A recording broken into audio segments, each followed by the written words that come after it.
Okay guys, at nandito tayo ngayon sa church. Today is Sunday at kailangan tayo na makibahagi sa mga pagtitipon at makinig ng salita ng Diyos at sumamba sa Kanya sapagkat ito ang ating disiplina. Ito ang ating pananagutan sa ating Panginoon.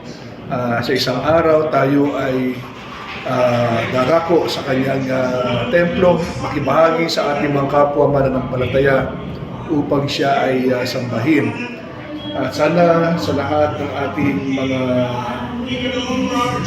kaibigan at mga kasama dyan, ugali po natin bilang mga Kristiyano o anuman ang ating relihiyon na tayo ay patatagin, palakasin ang ating pananampalataya sa ating Panginoon.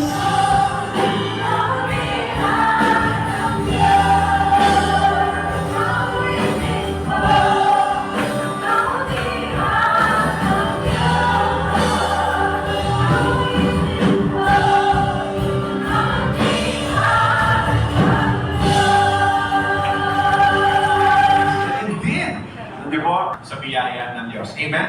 So again, no?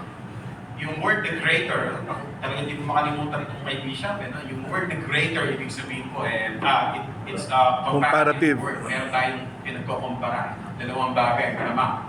And makikita natin na yung isa, pag ginamit natin yung word the greater, mahina kumpara dun sa isa. At ang ating declaration po, yung ating pinaniniwalaan, mas malakas yung biyaya.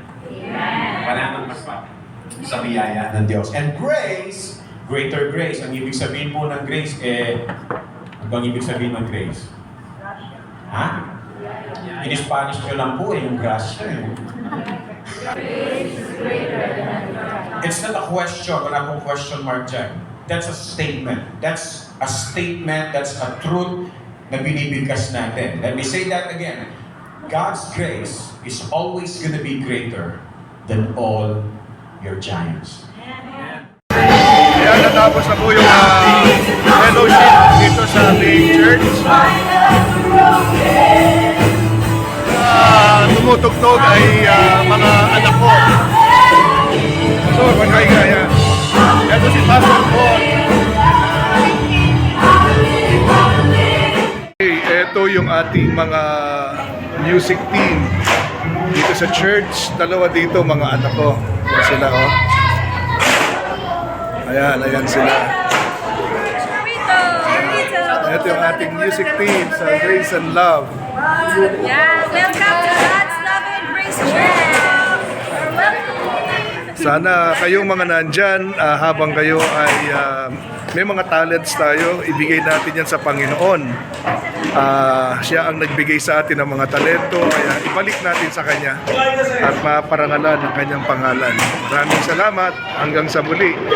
Ito ang inyong kasangga, ka-Oxford, Dr. Edwin Maniti.